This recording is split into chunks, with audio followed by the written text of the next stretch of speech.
Hello, my friends. My hands are stuck in my sleeves.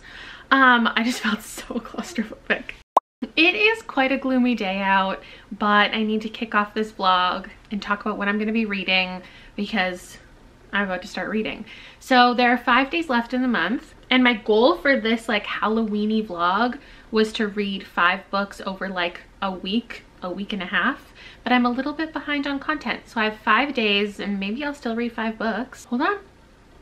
The sun's coming out. Oh my God, it's so beautiful. Okay, anyway, I have my basil in the window, but I have to move the basil anytime I want to close my blinds. Also, my basil's dying a little bit, but I keep reviving it, so I'm pretty proud of myself. Hold on, let's look outside. These fall colors are so beautiful, but then you look at the sky and it's so angry. So give me a minute till this passes, and then I'll film when this cloud has arrived. What a chaotic start to a vlog. Like, would you expect any different from me? I can't even close my own blinds. Get it together.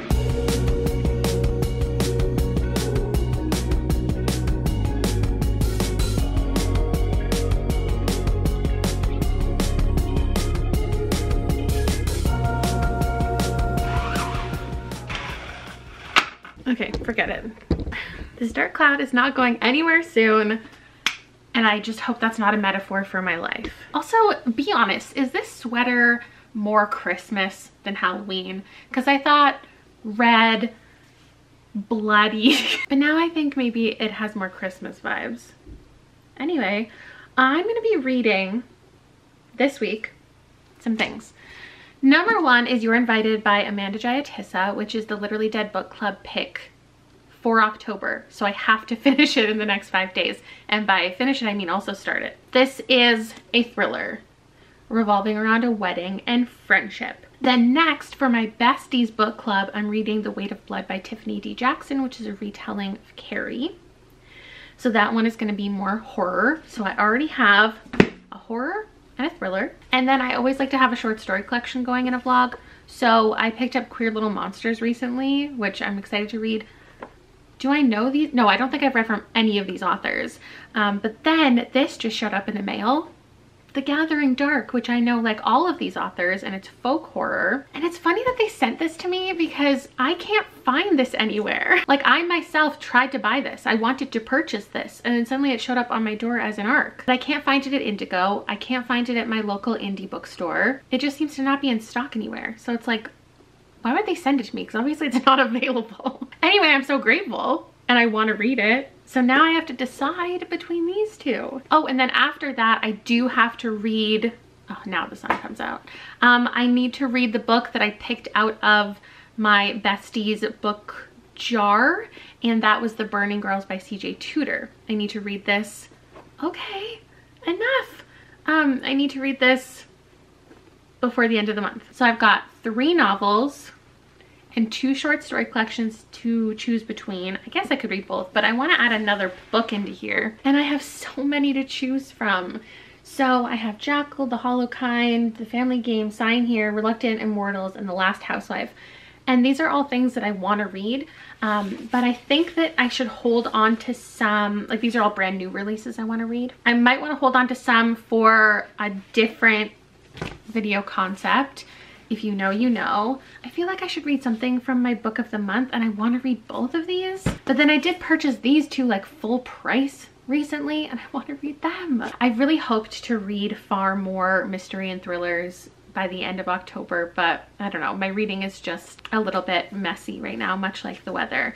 And then I randomly picked this off my shelves because this feels like such a good read for this week. It's called The Saturday Night Ghost Club, kind of a throwback one, but people have been telling me for years that I'm gonna like this. It's set in the 80s, and I think it's one of those books that people say is horror, but then it feels far slower and more literary. And I just put out this video all about horror that I love, and so much of it is that vibe, so I kind of want to pick that up. Oh, and then in that video I also talked about rereading A House at the Bottom of a Lake. Don't know why I committed to that. I could have edited it out, but here we are. I feel like I should reread this. So feeling very conflicted about my TBR. I also over these 5 days want to do 5 kind of Halloween-y activities. Obviously one is just trick-or-treating. One, I got a little Halloween Kit Kat kind of gingerbread house. I also am just gonna take a spooky bubble bath. There's nothing spooky about the bubble bath except I bought like Halloween-y bubble bars.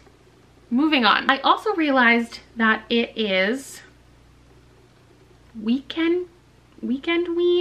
Gabby and Olivia have another iteration of their readathon happening this weekend, but we can just make it work all week if I have books that already fit into the challenges. How do I find the challenges? Obviously, since they have so many different readathons that are all kind of connected, you need to change the Summerween Instagram to like something broader, just like the ween, the weenie time. Read a ween, and then you can talk about all of the weens on this Instagram because I don't know where any of the information is. Let me find the YouTube video. Okay, Weekendween the Monster Mash is what it's called. Now let's check the prompts. Number 1, let a coin toss decide your first read. Okay, I can do that. The only thing I don't want to read first is The Weight of Blood because I want to read this on Halloween because I think it'll be the spookiest. I'm also kind of participating in Blackoweenathon about reading Black authors, writing crime fiction, horror, thrillers, mystery. So that'll be a good way to like round out the end of the month. Number 2 is read a book with a monster in it or a monster on the cover. What about the literal word monster? Oh wait, that doesn't say monster. Why did I think it was queer little monsters? Did I say queer little monsters or did I say queer little nightmares? Anyway, it does say monstrous here, and this is a monster. Oh my god. I don't think I've been this chaotic in a while. Number 3, listen to a spooky audiobook or read a graphic novel / manga. Okay. Mommy? Of course it got more chaotic. I got a package. It's from Tor. I'm not gonna let it affect the TBR that I'm currently building. I won't do it. But great news, the Etsy shop is about to be so stocked with new book charms. Which one's my favorite this time? This one. Anyway, I guess let's check what the book is. Do you think it's good? What do you think? Oh my god. Oh, okay. It's Sister Maiden Monster, which I am intrigued by. Where were we? What were we doing? Where is my phone? What the heck? Oh right, a spooky audiobook. I don't know how spooky The Burning Girls is, but actually everyone's been telling me the audiobook for this is so good, and I know that there's mixed media in here, much like the actual Carrie. So I wonder if there's multiple narrators and it's like fun to listen to. Okay, what else? Read a book in the dark or at night. I do that every night. That was easy. Okay, this is officially my Weekendween vlog. I guess what I should do is be reasonable and read the 3 things that I've already committed to reading for all of the book clubs and all of the things. And then if I finish these, then I have time to fit another book in rather than making a super ambitious TBR. And then I'll read a couple of these stories every day. We might as well start right now. Okay, it's the end of the day. I didn't do anything particularly Halloween-y today, so apologies for a big lack of footage. Unless you count reading spooky things, because I definitely did that. I am, okay, so I read 3 stories from here. There are also poems, like every other thing is a story and every other thing is a poem. So if I read 6 things a day, which is 3 short stories and 3 poems, I can get through them all in the 5 days. And the 3 that I read today were very good. I gave one called Woolly Bully 4 stars, and it was a great contrast to the second one, which was called The Vitala's Song. I'm getting introduced to different like monsters and creatures from different cultures and countries all around the world. We have such an array of authors in here, and the whole idea is that these are all monster stories. I think some of them are intended to be retellings inspired by classic stories, but some of them are just like monsters made up by the authors themselves. The first 2 though were such an interesting contrast because one of them was like folk horror. It had a lot to do with farming and corn, and keep in mind these are only like 7 to 10 pages each, so we just briefly get introduced to this female-female relationship, and one of them is like a creature, and it's kind of about the other girl supporting her and discovering that she's a creature even before she herself does, and that she's always gonna love her and be with her. And it was really soft and wonderful. And then the next one was more so about how hatred created this character into a monster. So she also was in love with this girl, but got like persecuted for it, and it's what was created from that. That one was 4 stars too. And then one called Nature's Mistake by David Demchuk is everything that I've ever wanted from an amusement park horror story. And I wish this was a full novel, because I've talked about before how I keep picking up this setting and I want to love books in this setting. That's what I wanted. It was so unsettling and gross, and they were breaking into this abandoned theme park, but you didn't really know why until they discovered something at the theme park. I literally got chills reading it. It was so good. So that feels like a good place to pause. I just got these really beautiful bookmarks, though I just realized that once it's in, you can no longer read the words on it. Like this one says to be continued. Okay, wait, hold on. What if I flip it around? She's not the smartest, everyone. Okay, let me start that again. Oh my god, I got these really cute bookmarks. Check out this one. It says to be continued. And then this one in the middle, thank you very much, of the Burning Girls, says one more chapter. I'm so into this. So we're following a vicar, and something happened in the town that she lived in, something with a little girl, some kind of death or injury or something that made her move to this other town with her teenage daughter.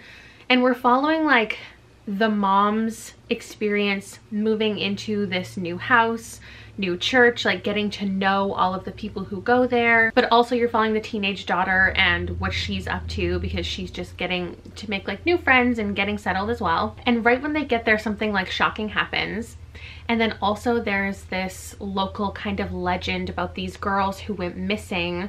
I think it was like 30 years ago, and the town has been kind of obsessed with it, and there's these little dolls that they burn. And so you'll find these little dolls around town, and apparently if you see visions of these burning dolls, like something bad is gonna happen. And now they're starting to see, various people are starting to see visions of these dolls. But also there's a couple different like timelines. We're exploring what happened to the old vicar who just recently took his own life. And then 500 years ago, a bunch of people died in like this mass killing. I don't really know. So we're getting a little like insight into that. Definitely reminiscent of every CJ Tudor that I've read. It's a very familiar writing style that I'm enjoying, and it's without a doubt horror, but I'm wondering if it's gonna lean, like if it's gonna be true supernatural horror that it kind of feels like, or if there is gonna be a realistic reason for everything. And I feel like it's going to be over here just with my experience with CJ Tudor, but I think I'm down for it going either direction. And mostly I just really like the conversations that are happening in here. So obviously she has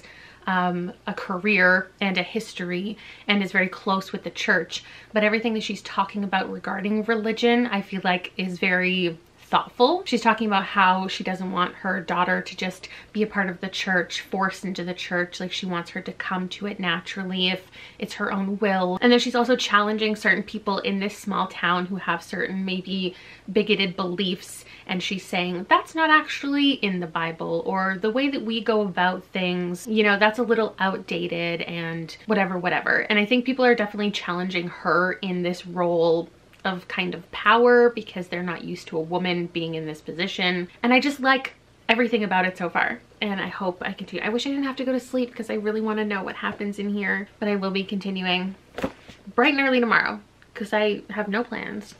Day 2 of the fall vibes. I am wearing a more appropriate sweater now.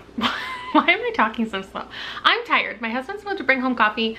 I've been like cleaning all day and editing all day. It's already 4 p.m. and I haven't checked in with you at all. So here's the update. I just read the second half of The Burning Girls and it went really well. I think my rating is gonna be a 4, which is what I think I've given every CJ Tudor. From people's Goodreads reviews, they've been saying it's really predictable. And I can understand that if I had stopped to like consider anything, but there were so many different storylines going on all at the same time. I wasn't really formulating any theories on like who was talking about what and how they're connected to this and who might be responsible for things. And I just think she does a really great job plotting books. and keeping you entertained the entire time. Every single chapter ends on a very ominous cliffhanger, and then often we switch to kind of another perspective. So we have the mother and the daughter, but then all the other kind of people, and there are people who I didn't talk about. I think around the halfway point is when they find something that kicks off the mystery. So obviously us as the reader have a mystery revolving like what happened back in the other town that made these women flee, what really happened to that group of people back in the day, what really happened to the two girls who disappeared years ago, what happened to the vicar who took his life, like is that truly what happened? But then the characters get a mystery around halfway where they discover something, and that kicks off a sort of investigation. There are a couple frustrating moments where characters make the wrong decision and it's hard to watch or hard to read, but like it all makes sense to further the plot along. I wouldn't say it's the most like shocking, surprising thing, even though like no, I didn't see everything coming, but it's not one that I think you would say like, oh my god, the plot twists in here are just so impressive. It's just an interesting story, and every chapter, as usual, short chapters, end with something like, and the lid slowly creaks open, and then in the next chapter you might get the answer to what was in the box, or you might have to wait a chapter. This chapter ends with someone asking a question, and then the person says, funny, you should ask, and then like you have to wait a little bit to understand that conversation fully. And I would say that that gets a little grating, like it's a lot. I do like that. I like a cliffhanger, but I don't know, it got a little gimmicky, but it was still a really fun read, and it had interesting conversations. So all in all, 4-star, and that means that 3 out of 4 of the picks that I've pulled out of the jar have been wins for me. So that just shows me that I should really trust my channel members, and it's pretty incredible. I have yet to pick back up Queer Little Nightmares, but I'm gonna do that next. And then I think I'm also gonna start You're Invited. I don't have a lot to do right now. Liam is so heavily involved in sports right now. Like tonight, he's just getting out of school and he's about to take a bus to another school to play volleyball and then come back. He's not gonna be home until late. And then Rob is on call this entire week starting today. So that means he still works his normal like 8 to 4 shift at work, but then he's on call all evening, all night, all weekend. So he's gonna be like popping out doing various jobs, and I'm just gonna be kind of left alone a lot. Liam also he's on 2 hockey teams this year, and he's refereeing hockey. So he has, I think, 3 obligations this weekend. And today is the day they dressed up for school, and he was very not interested in doing that because it's not technically Halloween, but then the kids aren't supposed to dress up on actual Halloween. So I don't even know if he's gonna wanna go trick-or-treating. I love trick-or-treating. I love taking him trick-or-treating, but I haven't been able to convince this kid to pick up a Halloween costume. So we do have the Scream mask from last year where we dressed up as 3 movie villains. So I feel like I'm just gonna get him to wear this and carry this, and I am going to dress up as Drew Barrymore from Scream. Now I went and I picked out this wig, though it's not perfect. It's the right color, and it's the only one that I saw at the Halloween store. But then luckily I went to another Halloween store and found something better, because once I actually put this on, it was absolutely horrifying. I have the perfect tan sweater for it. I already have a bit of Drew Barrymore's face, and this is the wig that I found. And I feel like this works. It's a little too bleach blonde, but I'm gonna put on like a dark lipstick, and maybe I'll try to find a phone. I don't think I really need any accessories because it's gonna be in the dark on a Monday night. Like, who's really going that hard for Halloween this year? And I have no Halloween parties to go to because Rob's on call, so like we can't do anything. This is just like the least cool Halloween ever, which is why I think I'm trying to push the Halloween activities. I bought a stupid like carving set so we didn't have to use our knives, and I want to build that little Kit Kat house, but I don't know when all 3 of us are going to be here at the same time. Oh, I also got a bald cap by accident because I thought I was looking for a wig cap, and then there was this, and I was like, that's the same thing. So you'll get to see me bald on Monday. Look forward to that. Good morning, happy Saturday. I got a little scratch on my cornea last night, so we're rocking the glasses today. I forgot to update you on my reads, but I did read 3 more short stories from here yesterday, and sadly the collection is taking a turn, and the last 3 were all 2.5 stars. I do love a collection like this though, that's a mix of poetry and short stories, because I don't really know how to review poetry a lot of the time or rate it. So I'm just reading the stories themselves.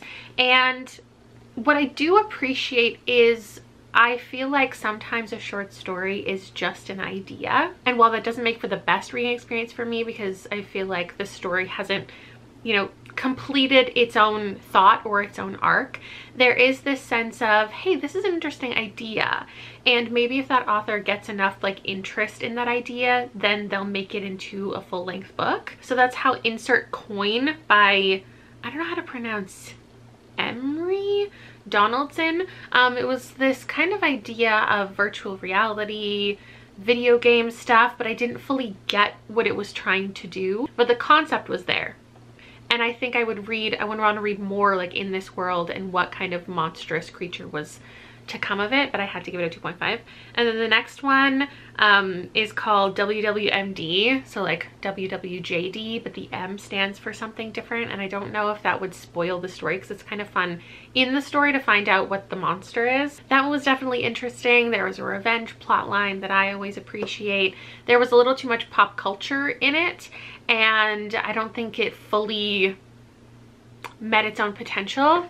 And then the third one was called Gruesome, My Love. And it was about this person with this like giant as a girlfriend and like consuming people. And again, interesting concept, but I don't think I fully felt like the impact of it. So I read those, and then 5 poems spliced in between that were all fine. And now today I'm going to continue on with ones called Glamour Us, Creature Not of This Lagoon, poem made from Pennywise, and the moon spun round like a top, 75, an invisible man is humping a vampire, and the Minotaur and Theseus, and other bullshit. So that's where I'm going to be at with this collection today. And then this morning I started You're Not Invited. I'm a third of the way in now, and I have little post-its. I just picked up a whole pack of them, but I haven't felt like a moment to really tab, which is disappointing because this is a book club pick. So naturally there is going to be a whole live show discussion about it. I'm liking it, but nothing has just felt worthy of a post-it. Like nothing has really stood out to me as a plot or a conversation or anything really. But this is about a woman who is invited to her ex-best friend's wedding, and she is getting married to our main character's ex-boyfriend, and the bride is like this kind of famous Instagram girl, or not famous, maybe famous in her community, and just like has a very curated Instagram and wants to be able to control everybody's perspective on her. And nobody knows that our main character, Amaya, is it Amaya? Yeah, Amaya. And then the bride's name is Kavi. Nobody knows that the groom used to date Amaya, and Kavi wants to keep that a secret from everybody. So she invites her to her wedding, and like nobody seems to want her there, and clearly something went down years ago. They haven't spoken in a really long time. She didn't even know she was marrying her ex-boyfriend. So the secrets at this point are what happened back in the day to break up their friendship and make her promise to never engage with this entire family again, and then the secret of something happened before the wedding.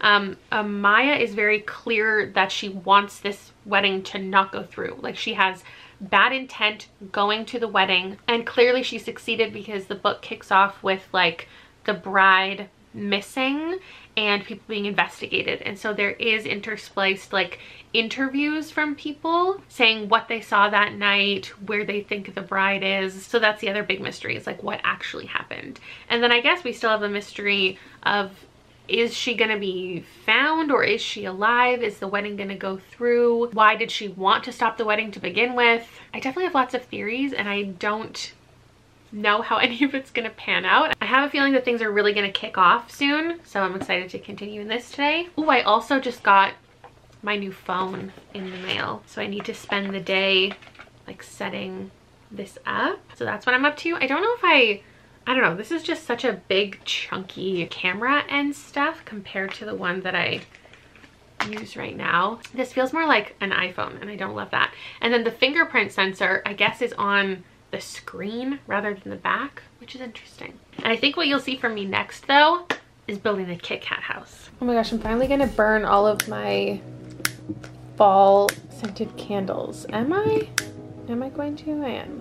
This one's this pumpkin one, and it doesn't say a scent. It's definitely some fall spices. And then this one is clove pumpkin, crushed allspice, aromatic clove, and pure nutmeg with golden pumpkin, ripe golden pumpkin. Yay! It's festive in here. Why are there so many? Are we still supposed to ice all these together? It's a witch. No, a bat? Try it. It's like really weird.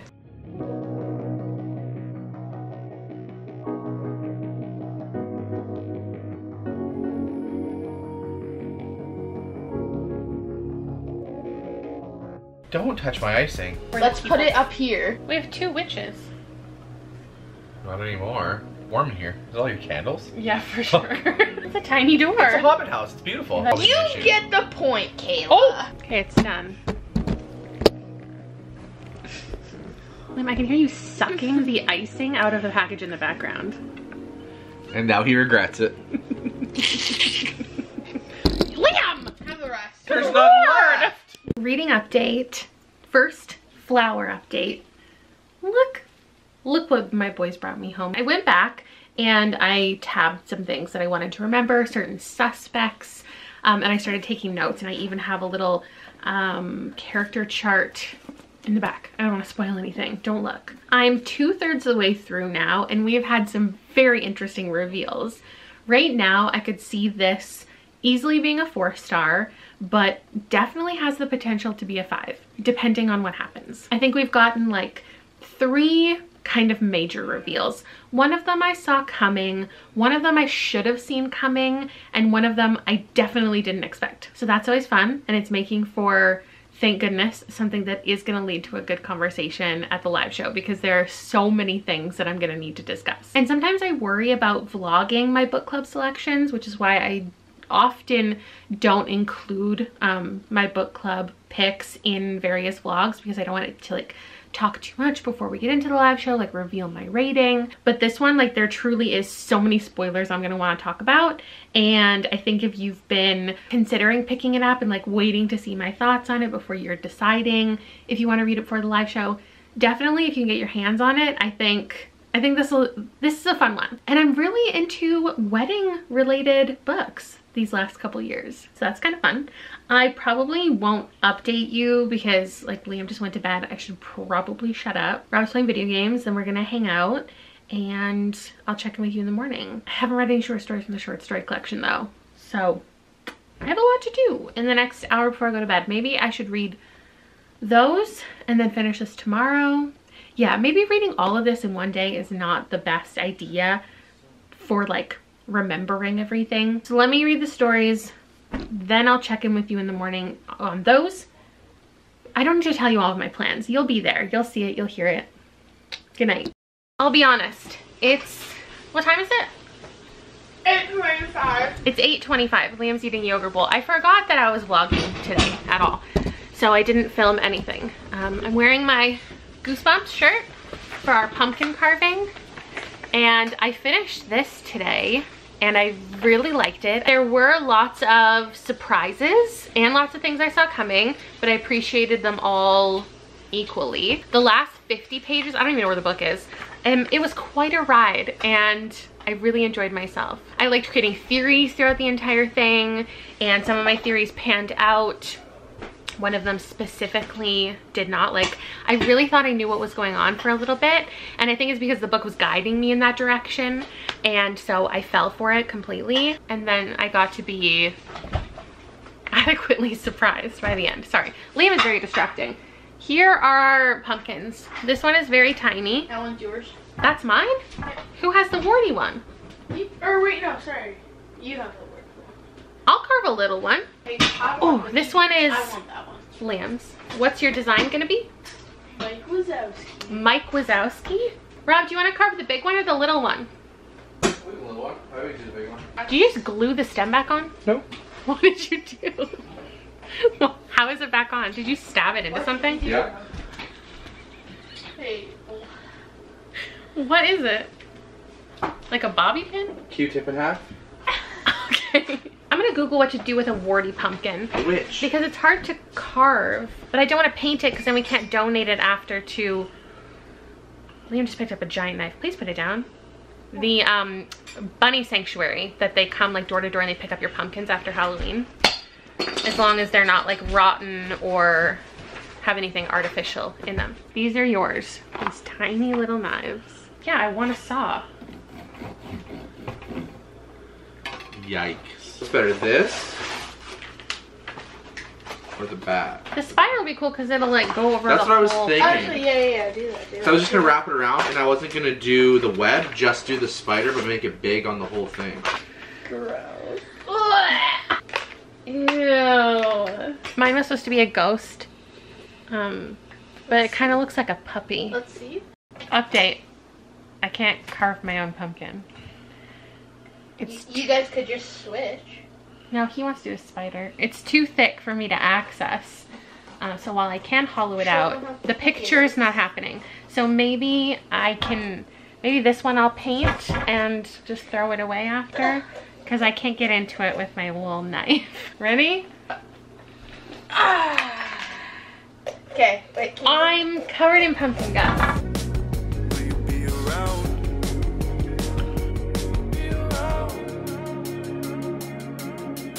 Always, if I stay in your head every day, always on my brain, think of you, everything always fades away.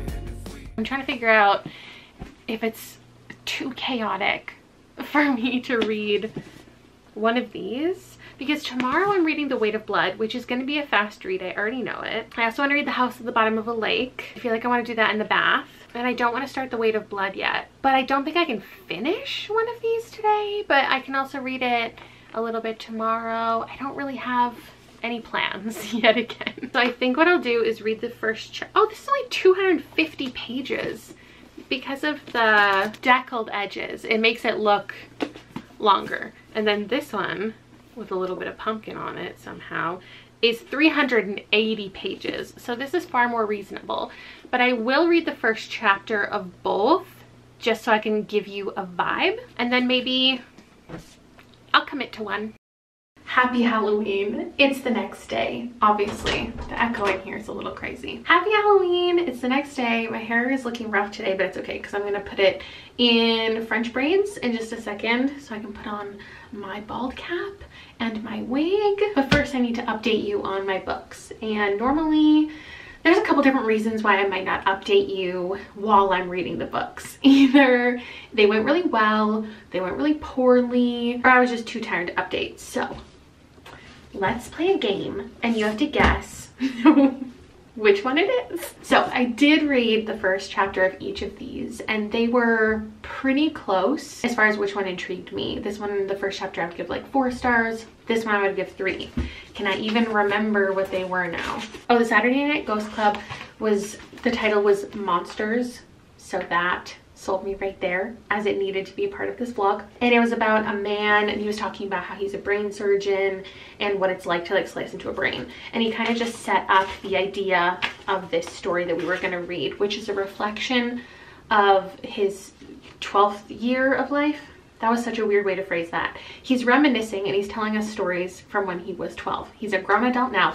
Also, if my makeup looks weird, it's because I'm trying to emulate this vibe and the eyebrows are a little like up and the lipstick, and she doesn't wear any mascara. Maybe I should just put up my hair while I talk to you. I really don't want you to see my armpits.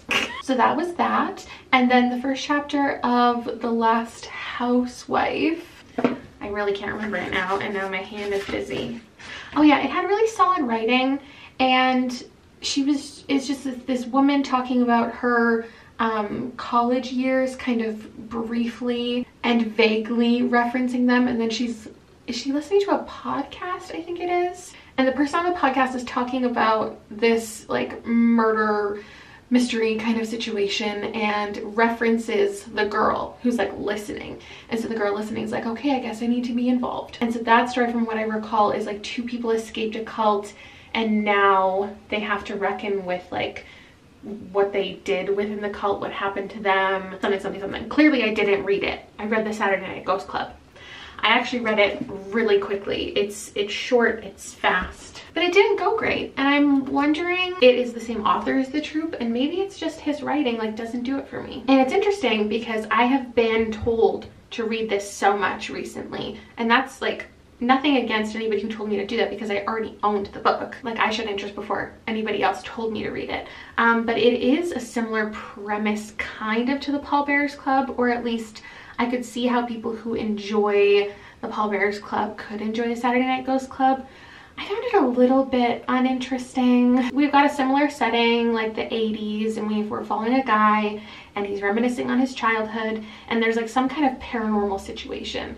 In this one though, compared to the Pallbearers Club, it's about like his uncle and his uncle telling the ghost stories. There's a lot of storytelling in it that I didn't really care for. Not that I didn't care for like it was bad, I just didn't care about it. And then he meets a girl and he's kind of obsessed with this girl, much like the Pallbearers Club, and they get involved with this club together. And I see all the things that they kind of have in common, but like nothing did it for me. Like, I wasn't super interested, but I don't take any issue with anything, so I probably should have DNF'd it, but it was a quick read, and I'm just regretting, like, I don't want to talk to you about it because I obviously made the wrong decision. Like, I should have read this. What if I would have loved it? And now I don't have time to read it. And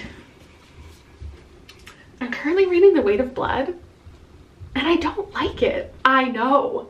I feel like the only people I've seen who haven't liked this, which are few and far between, are people who were comparing it to Carrie and just being like, it's not like as good. Like, the writing's not as good. Like, you're trying to retell a classic story and like you shouldn't be. And that's not how I feel. Well, I guess part of me feels like it's a little too much like Carrie. It is kind of the exact same story told the exact same way, just with an updated like modern feel, and obviously it heavily deals with racism. So what happens in Carrie is she is ostracized by her community. She doesn't have a good home life.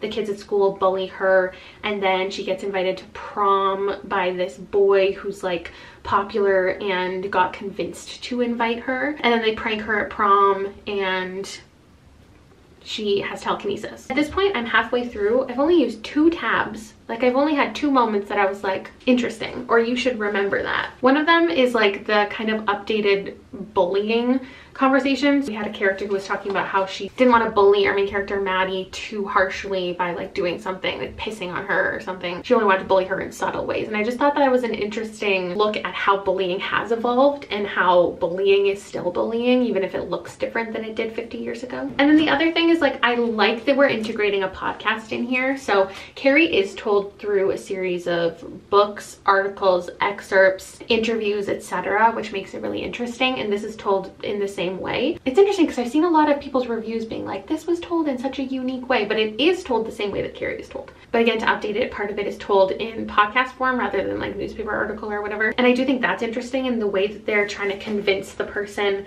that she has telekinesis, and they're kind of arguing on the podcast. And they actually reference Stephen King, which I don't know how I feel about, because obviously like it's good to give a nod to the origin story. But by saying telekinesis is something invented by Stephen King, you're acknowledging that Carrie exists in this universe. So now I feel like it's affecting my perception of what's going, I'm further in it than that, I'm on chapter 11, what's going to come. Because the series of events can't happen the same way they happened in Carrie, or everyone would see them coming because they know the story of Carrie. We'll see. Right now, like, I do still like the idea of it, like an updated version thing, like dealing with different issues. I just don't know that I'm enjoying it. And maybe that just means I prefer Tiffany Jackson doing thrillers as opposed to horror, because I also didn't really like White Smoke.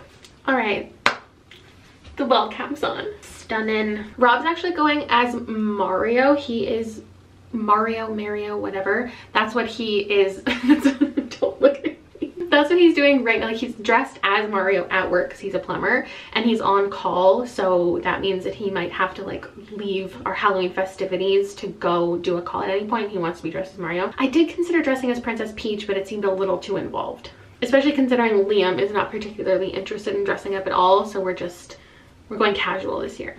Okay, this wig is really not perfect. It's a little long, it's too white, but it's giving like the general vibe. Also, like, this isn't a costume. Like, the sweater is just a sweater that I own. It's not like the V-neck cream thing. I need to practice my screams for sure. He's big and he plays football and he'll kick the shit out of you! You know, the one with the guy in the white mask who walks around and stalks babysitters. Have you seen the TikTok where the person has their hands here and they go, now somebody, ah! And then there's someone in their hands? Yeah. You have? Yeah. Okay, well, Liam's not gonna make it with me. I wanted him to be the scream face and then I would be in his hands, but we can do it. Yeah, somebody, anybody, everybody scream!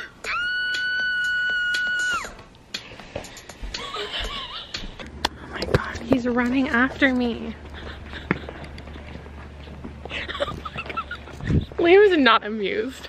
Okay, I actually put a little bit of bronzer on the wig and we just went trick-or-treating. And I feel like it improved a little bit, but also next year I can repurpose this and go as Violet Beauregard. Anyway, as per Halloween tradition, I pack it in a little bit early. The boys continue and do the whole neighborhood. And I take a spooky bath and read a spooky book. So that's what we're up to.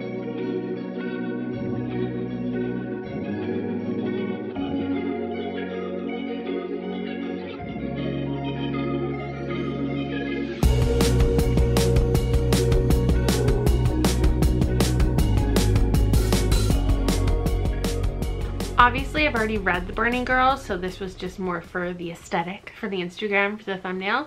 What I actually read in the bath was The House at the Bottom of the Lake. I thought this would just be the right vibe, and it was. Now, I know my peach pajamas do not exude the spooky girl energy, but Halloween's like over now. I have always questioned my love of this book because I read it before so many other short horrors. I also buddy read it and I was like voice chatting with two of my friends the entire time and we all just like collectively loved it. That I've always questioned, is it my opinion or is it our opinion? I filmed a video once and never posted it where I read negative reviews of my favorite books, and this was one of them. And I still to this day remember just the vitriol that people were spewing. People hate this so much, and I feel like filming that video impacted my feelings about this book. I've always questioned myself, but upon reread, oh my God, this is so good. And this perfectly embodies my taste. Like, I get that it's a little weird and it's ambiguous and there's definitely like things that I forgot that are in here that are, I don't know, a little uncomfortable, but it is so claustrophobic. You never really know what's gonna happen next. It's about obsession, and it's also like a romance. These two people go on their first date and they find a house underwater and they dive under, and each time they go under they get deeper into the house. They hold their breath for longer. They become so enamored with it and with their time together, and they eventually get like scuba suits so they can spend more time under there. They sleep out on the lake. And I just love the writing in here. And the ending is just so like frustrating and great. And now I have to transition to talking to you about a book that's not going so great. Now, don't get me wrong. I feel like this is going to be a 3. Like, I'm really not mad at it. I don't know that it's doing enough. And the thing about that is I wouldn't be saying this if it wasn't a retelling. I still wouldn't be enjoying it anymore because the story is the story as what it is, and it stands on its own and should be reviewed as such. I'm 3/4 of the way through, and this is the part where the action really picks up and prom happens, and I don't feel that like desperate wanting to finish it. Like, at this point I should be so enamored and I just can't stop flipping those last 70 pages, but like I don't really want to pick it back up. And by pick up I mean pick up the audiobook, because I did start listening to it and I do prefer it for sure. I think they missed an opportunity with making this unique and dynamic. I don't know why a book told in podcasts and articles is so dry to look at. Like, it's really missing just some oomph here. The audiobook is done well. It's got the full cast, it's dramatized, it's got music, but I'm still not fully engaged in the story, though I am appreciating the nods to Stephen King, and I think that things are happening a little bit differently, especially with prom itself.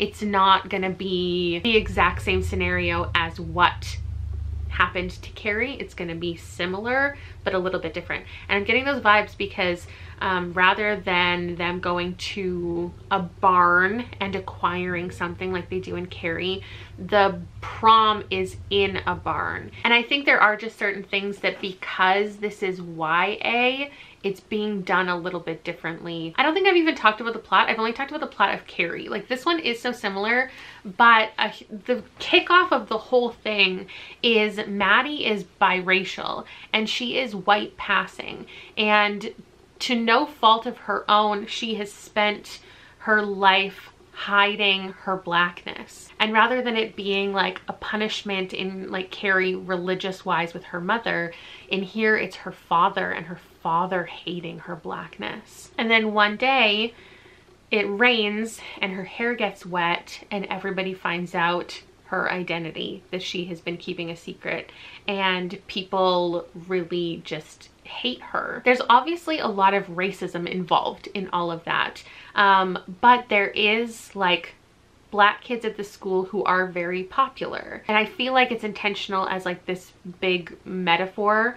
So it's like all of these people think that they're not racist, and they're just saying like, oh, it's just because you are hiding something from us. It's not about your identity, it's that you are keeping a secret. But clearly, hearing from all of these voices and all the perspectives throughout the book, you can see that no, a lot of these people really are terrible, and that's a very real experience. People thinking that they don't have bias and they're so adamant that they don't see color or whatever else people say that's so ridiculous, trying to make themselves feel better about themselves, when also like just complacency and inaction can be just as harmful. And I think there's a lot of like learning happening in here. All of the messages are great, all the conversations, but the story itself, like the writing of it, the plot, it's not doing it for me. So I have realized that I forgot to do the coin flip challenge for the Monster Mash, and also haven't read a book in the dark. So I'm just gonna turn off the lights. I'm gonna listen to the last little bit of the audiobook. Actually, I have a few more stories to read in here too,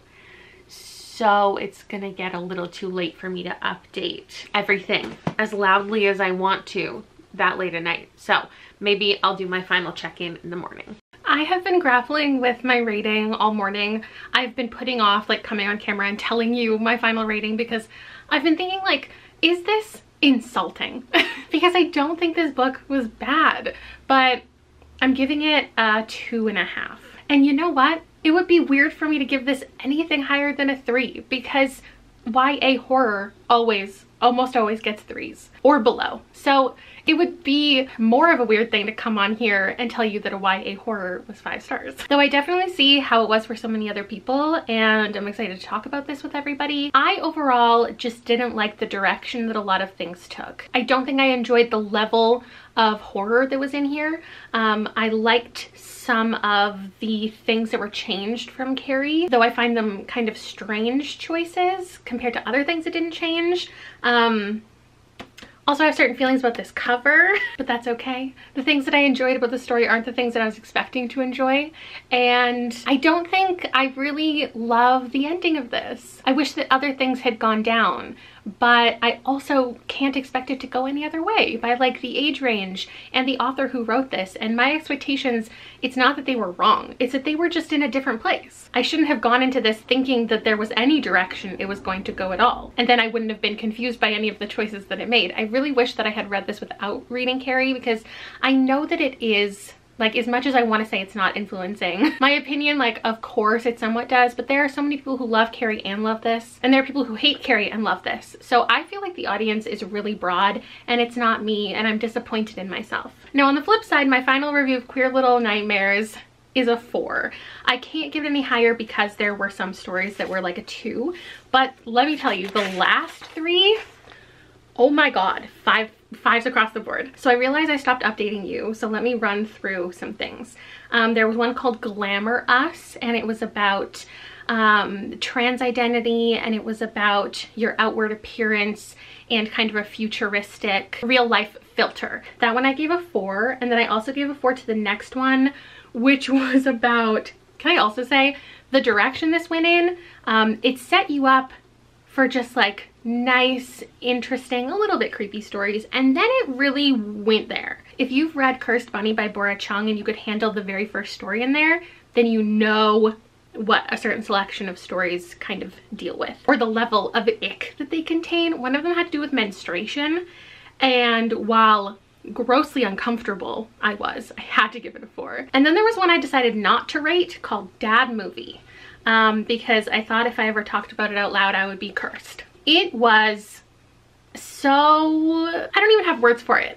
It's by an author named Kayla, so now I have thoughts on Kayla's. I just can't believe what that story was talking about, and it would be a spoiler for sure. Actually, the menstruation one is the one that I would say doesn't really fit in this collection if we're talking about this theme, but it was still so unsettling. And then the last 3, one was called Ghosts of Pride Past, which was about police violence. It was extremely well done. One of them was called The Call, and it was about sea creature love, and that was amazing. And then the last one was only like 2 pages. It was called Like Me, and it was kind of talking about influencer culture and the, I guess, kind of like lack of self-awareness, and the question like, who is the monster, was brought up in that one via a very just interesting way. I would definitely recommend this. I didn't even realize it was Canadian. I didn't realize so many of these authors and so many of these books would be from / set in Vancouver. So it was just so fun getting to see like references like Davie Street, Stanley Park, all these places that I've been before. So I think if you're Canadian specifically, like pick this up. It's so fun and also gross and uncomfortable. And I would recommend it broadly to like anybody else, especially Lower Mainland people. This is so cool. And I'm not reading the poems. Like I said, most of them were just okay. So at the end of the day, or the 5 days, I read 6 things. 2.5 star, 2.75 star. Also, this one I didn't even mention was set during Halloween. I don't think I covered the plot very well, so I'll make sure to do that in my wrap up in just a couple days. A 4 star, a 4 star, a 4 star, and of course, the only reread, so no new 5 stars in my life, but a solidified 5 star. Thank you so much for watching. Please don't tell me all the books that I talked about at the beginning that you wish I had read in this video, because me too. Hopefully I can rectify some of that in the month of November, and I'll see you later. Thank you so much for watching. Bye!